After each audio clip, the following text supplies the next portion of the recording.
Right now, something is happening in global finance that almost nobody is explaining correctly. Gold is trading near all-time highs. Real interest rates are positive. The US dollar index is strong, and war is spreading in two continents. By every textbook model, gold should be falling, but it is not. Mainstream media tells you it is geopolitical uncertainty. Central bankers on television say it is inflation hedging. Retail investors think it is a momentum trade. All of that is true, and all of that's incomplete. Here is what they are missing.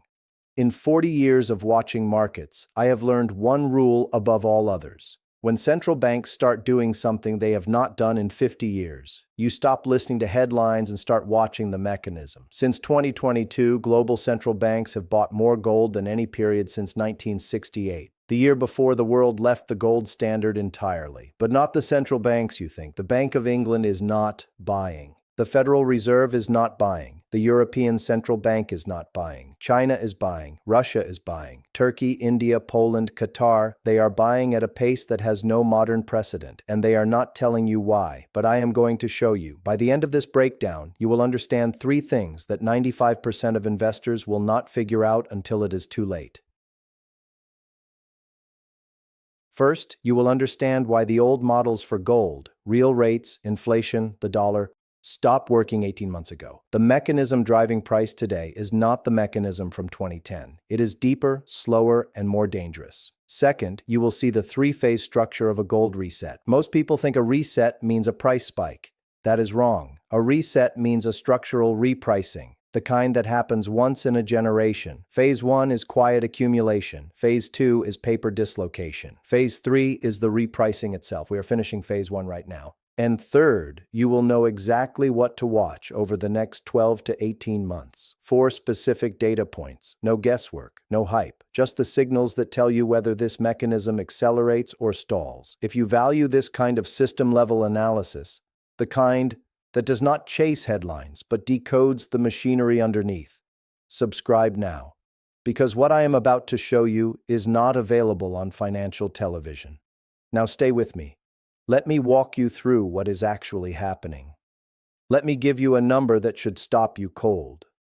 In 2022, central banks bought 1,136 tons of gold. That is the second largest annual total in history, second only to 1968, when the entire Bretton Woods system was about to collapse. In 2023, they bought another 1,037 tons. In the first half of 2024, the pace is accelerating. Now here is where this gets important. From 2000 to 2020, central banks were net sellers of gold. They had convinced themselves that the world had moved beyond the need for physical reserves. The dollar was enough. Treasuries were enough. That narrative ended in 2022, but not for everyone. Western central banks own roughly 30,000 tons of gold. Most of it accumulated in the 1950s and 1960s. They have not added meaningfully in decades. Eastern central banks, China, Russia, India, Turkey, Poland, Kazakhstan, own roughly 12,000 tons combined. They are adding hundreds of tons every single quarter. Here is the puzzle that most analysts refuse to face. Real interest rates on 10-year treasuries turned positive in mid-2023. By traditional logic, gold should have sold off hard. Gold has no yield. When bonds offer a real return, gold becomes expensive to hold. But gold did not sell off. It climbed. The dollar strengthened through most of 2023. Gold usually trades inverse to the dollar. A stronger dollar means cheaper gold. But gold climbed anyway. Inflation fell from 9% to 3%. Real inflation-adjusted yields rose. Every single input in the standard gold pricing model said, sell, and yet central banks kept buying. Here is what they understand that the models miss. Gold is not a commodity trade for these institutions. It is not a short-term inflation hedge. It is not a momentum play. Gold is an alternative reserve asset, a substitute for U.S. Treasury bonds in the most conservative portfolios on Earth. And those portfolios are quietly, methodically reallocating. From 1990 to 2020, the typical central bank reserve portfolio was 70% dollars and treasuries, 20% euros and other fiat, 5% gold, 5% other. That ratio is changing. Not because gold became more attractive, because dollar-denominated debt became less safe. And that is the mechanism most people refuse to name. Let me show you why that matters. Now let me walk you through exactly how this works. Write this down. Because the mainstream narrative has the order of operations completely backwards. Most people think the gold price moves first, then central banks react. That is wrong. Central banks move first, quietly, over years, and the price follows only when the paper markets can no longer ignore the physical reality. Here is the mechanism in 3 steps. Step 1. The loss of confidence in dollar-denominated reserves. This did not start with inflation in 2021. It started in 2022, when the US and its allies froze roughly $300 billion of Russian central bank assets. Now, you can agree or disagree with that decision. That is not the point. The point is what every other central bank learned that day. If your reserves are held in US Treasuries, they are not truly your assets. They are assets the US allows you to hold, and that permission can be revoked. China learned this. Saudi Arabia learned this. India, Turkey, Brazil, every major non-Western central bank looked at Russia and said, "We cannot let that happen to us." So they stopped buying treasuries, and they started buying the one asset no government can freeze, no court can seize, and no payment system can block: physical gold. Step 2. Quiet accumulation at scale. This is where the mechanism gets subtle. Because if China announced tomorrow that it was moving 5% of its reserves into gold, the price would spike, and they would pay the spike premium on every single ton. So they do not announce. They buy through state-owned banks. They buy from African mines directly. They buy over the counter in London, in Zurich, in Shanghai, in small chunks that do not move futures markets. And they have been doing this every single month for 3 years. Since 2022, China has reported adding roughly 200 tons to its official reserves. But independent estimates suggest the real number's closer to 600 to 800 tons. The difference is held in off-balance sheet vehicles, shadow entities, and gold-backed instruments that do not require public disclosure. Russia is even more aggressive. Since 2014, Russia has moved from roughly 500 tons of gold to over 2,300 tons. That is nearly a 5-fold increase. And they have sold almost all of their US treasuries to do it. Now zoom out. 12 major central banks are doing the same thing. Not in coordination, not as a conspiracy, but as an independent response to the same structural realization. The dollar-based reserve system is no longer reliable for non-Western nations. Step 3. The eventual repricing when paper disconnects from physical. This is the step most investors will miss until it is too late. The gold you see priced on your screen, the futures price, the ETF price, the spot price in London, is a paper price. It represents promises to deliver gold, not gold itself. For decades, those promises have traded almost 1-to-1 with physical metal because the market trusted that if you held a futures contract, you could always take delivery. That trust is eroding. In 2023, delivery delays appeared on the London bullion market. In early 2024, the COMEX saw its largest physical drawdowns since the 2008 financial crisis. Here is what happens next. Phase 1, quiet central bank accumulation, is already well underway. We are there now. Phase 2 begins when paper, gold, futures fail to track physical gold. Not a small difference. A persistent structural gap. That is the dislocation. That is when institutional investors realize that the paper market is levered 10, 20, 50 to 1 against real metal. And phase 3, the repricing, happens when that gap closes. Not slowly, suddenly. Because the only way to close a paper physical dislocation is for price to move up until physical sellers appear. Or until the paper market collapses. I have seen this pattern before, not with gold, with mortgage-backed securities in 2007, with commercial paper in 2008. The mechanism is always the same. First, quiet accumulation by the smartest money in the room. Second, a dislocation between the real asset and its derivative promises.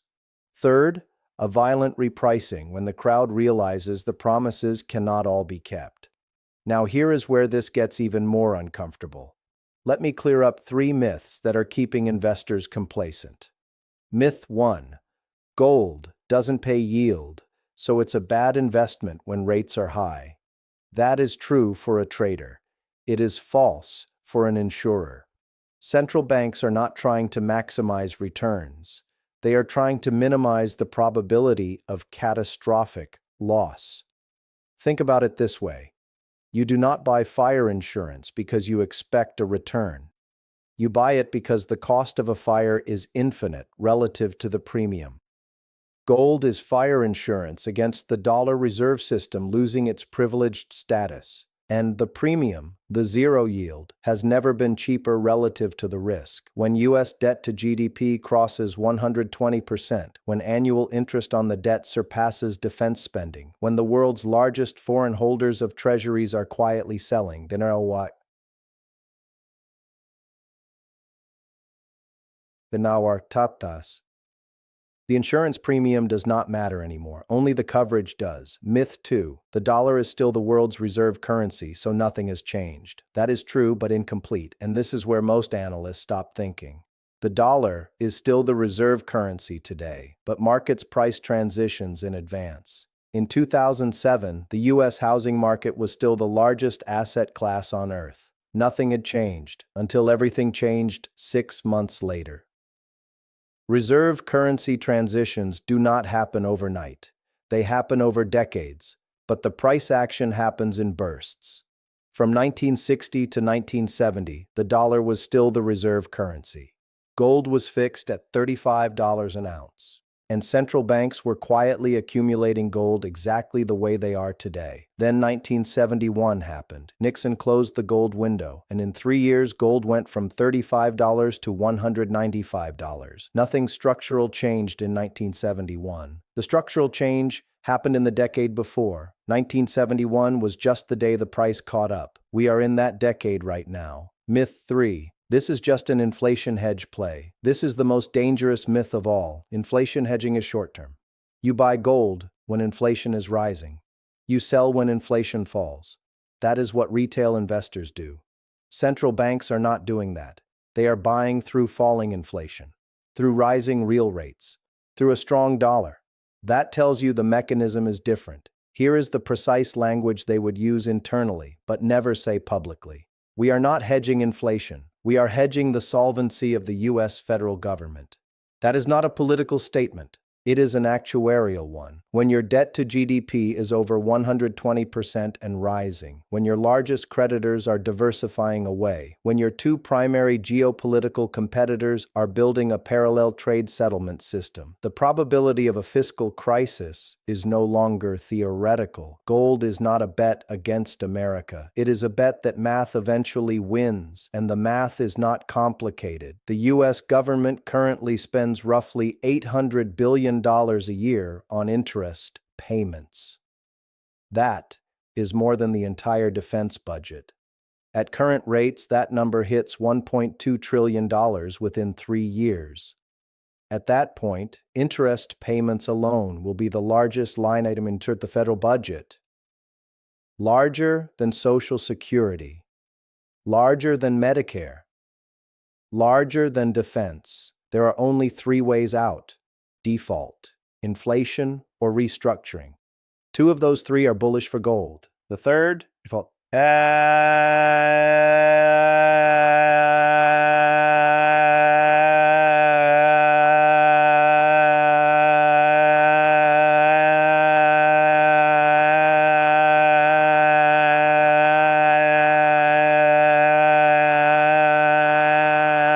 Not a prediction. That is a scenario. And every central bank on earth is now running that same scenario on their own models. But here is the question nobody is asking loudly enough. If the dollar reserve system is under this much pressure, why has gold not already repriced to $3,000, $4,000, $5,000? The answer is not what you think. And it brings us to the historical framework that explains everything. Let me take you back to a moment that most investors have forgotten, because it holds the key to understanding exactly where we are right now.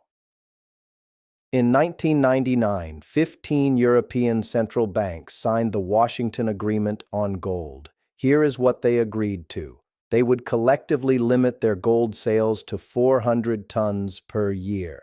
And they would not lease gold into the market in ways that suppressed prices. Why did they sign this agreement? Because gold had fallen to $250 an ounce. Central banks had been selling for nearly a decade, and they realized, quietly, privately, that if they kept selling, they would destroy the value of the asset they still held. That was a defensive move. They were trying to prop up a price. Now contrast that with today. No agreement, no coordinated selling, no suppression. Instead, you have the opposite. The largest coordinated buying of gold in 55 years, not from Western central banks, but from the Eastern Bloc, from the Global South, from every nation that looks at the dollar-centrist system and sees vulnerability. Here is the historical framework you need to hold in your head. Phase 1, 1944 to 1968, the Bretton Woods era, gold at $35, dollars convertible to gold for central banks.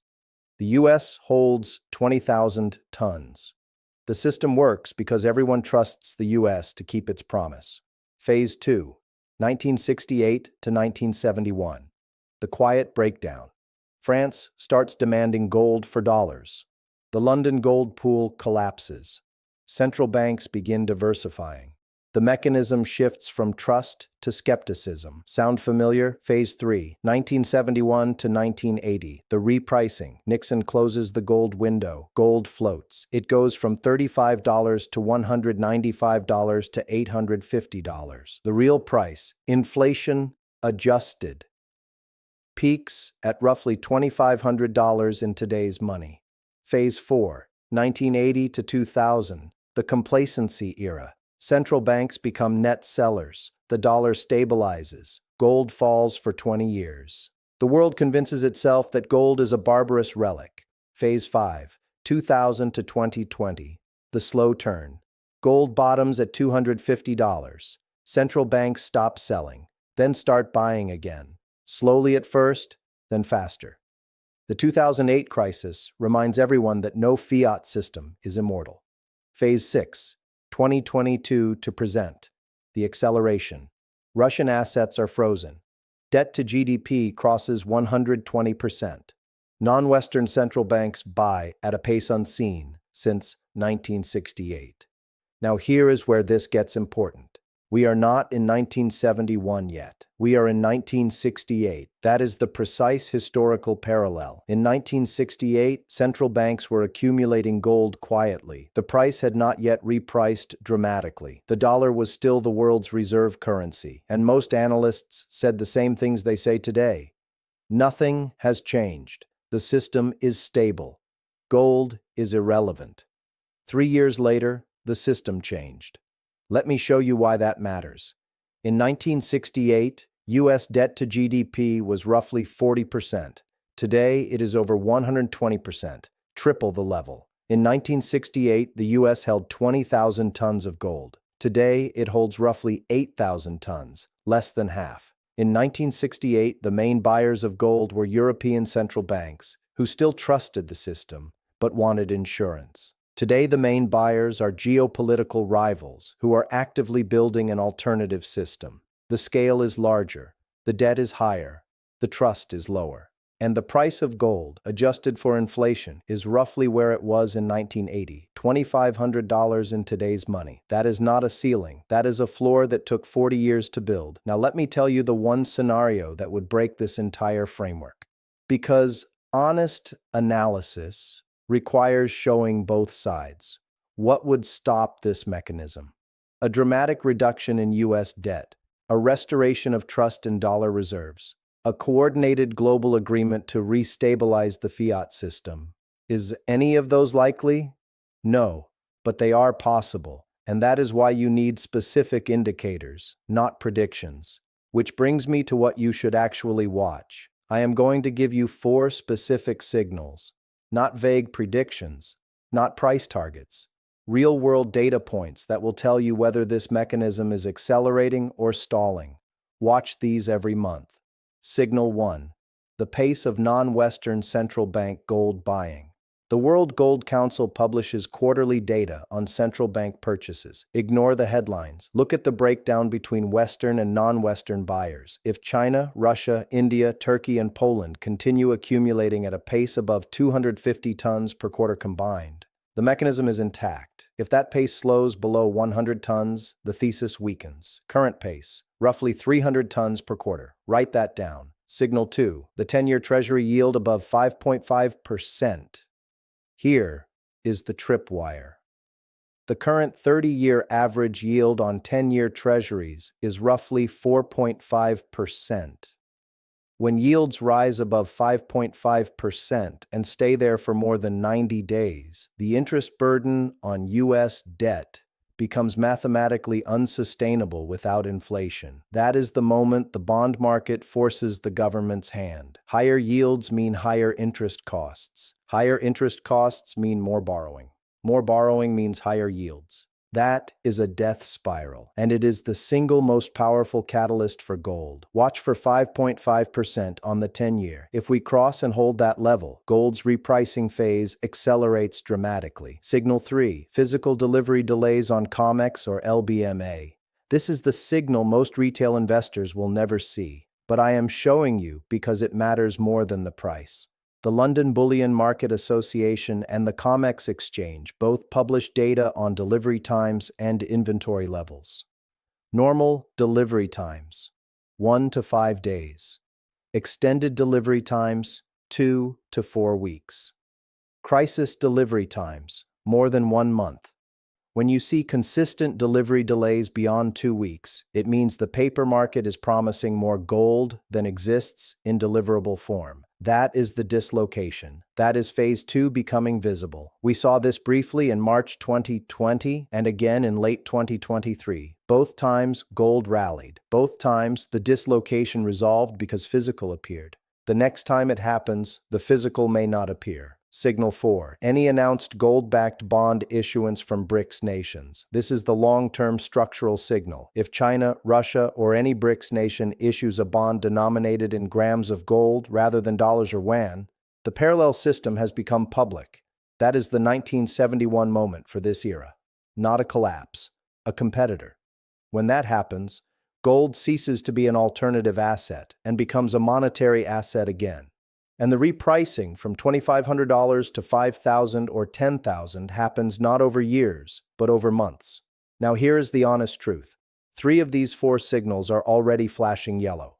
Central bank buying is at record pace. 10-year yields have touched 5% twice in the last year. Delivery delays appeared in late 2023. Gold-backed bonds are being discussed openly in Russian and Chinese state media. We are not in the crisis phase. We are in the warning phase. And the difference between these 2 phases is the only thing that determines whether you are prepared or surprised. Let me close with something I have learned in 40 years of watching markets. Crises do not arrive with a trumpet blast. They arrive with a whisper that most people choose not to hear. In 2006, the housing market whispered. Most investors turned up the music. In 1999, the tech bubble whispered. Most investors said, this time is different. In 1970, the Bretton Woods system whispered. Most analysts said the dollar is irreplaceable. Today, the gold reset is whispering. Not because gold is going to $2,000. It is already there. Not because gold is going to $3,000.